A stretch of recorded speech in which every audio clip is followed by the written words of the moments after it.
a son who was consistently categorized and labeled because he wasn't what many would call on the normal spectrum. And it always had me wondering, what is a normal spectrum?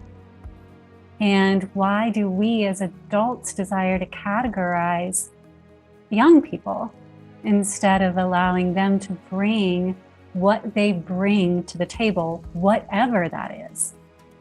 And so when you have someone like you who really is a voice for the youth and motivates them, coaches them, helps to inspire them so they don't feel like they're being placed in these categories, but they have their freedom of expression from wherever they are. I wonder what your view is on these categories that we tend to create in our societies. Are they helpful at any point? Are they more harmful than helpful? What's your view on that?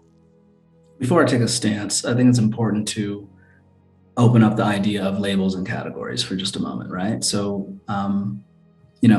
if you label a bin trash, what does everyone do to it? Yeah, exactly. They throw garbage in it, right? Just simply because it's labeled trash. Now it's a plastic bin. And so when I was younger, I did really horrible in school. So bad that the school that I went to, a lot of teachers started to give up on me, and the principal comes to my mother and said, we don't have the resources to help out your son. They did this thing called a social move. A social move is where they move you on to the next grade. They excuse your entire academic performance for the year, even though you didn't pass any classes. And to their credit, they thought they were being helpful. But what happened with a lot of teachers is I was labeled now.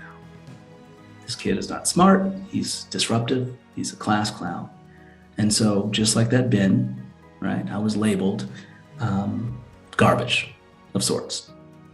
And so it's really hard for a bin to act like anything else but a trash can if it's filled with garbage. So, I could go around and try and change everybody's mind and say, don't do this to these people, right? The reason why I start with young people is because I now have to empower that bin and say, hey, listen, you have to take the labels off. I know this is going to suck and it's going to hurt, but you got to take these labels off, right? Because it ain't what they call you, it's what you answer to, right?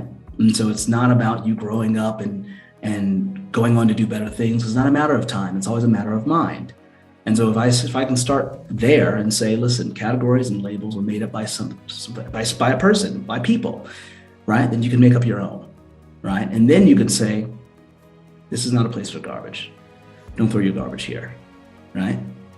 My sister has got two children, right? Aiden and Adria. And growing up, we were taught that, when you're playing, because I'm the youngest of five, by the way, you're playing, right? And you come home and the girl comes up, oh my God, mommy, he hit me. And then your mom would say, oh, that just means he likes you. Whoa, that's wrong. So the first time I saw my nephew, playing around, and he was 2 at the time. I think she was 4, and he hits her, right? And I'm like, okay. And I heard my sister say, oh, he's just playing.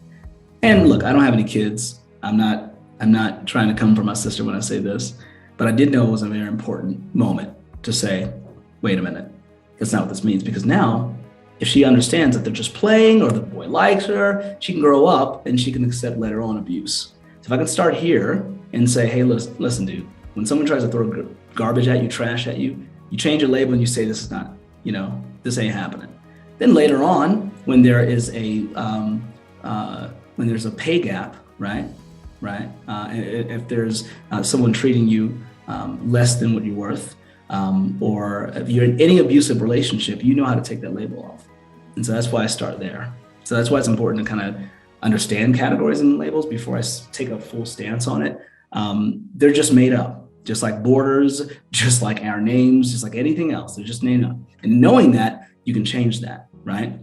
But I think we get stuck in this, we're born in this, wow, we have so much tradition and we've done things this way. And I'm like, the most dangerous language or dangerous sentence in any language is because we've always done it this way. So with young people, it's always been done. Why would we change it? Why would we change it? And so young people are young enough that they've only been on this earth for a few years. They're impressionable. They're ready to change. They're still growing. Their brains are developing. And so if they know how to de-label themselves, then they have a better shot at being great leaders, leaders worth following, and having lives worth talking about.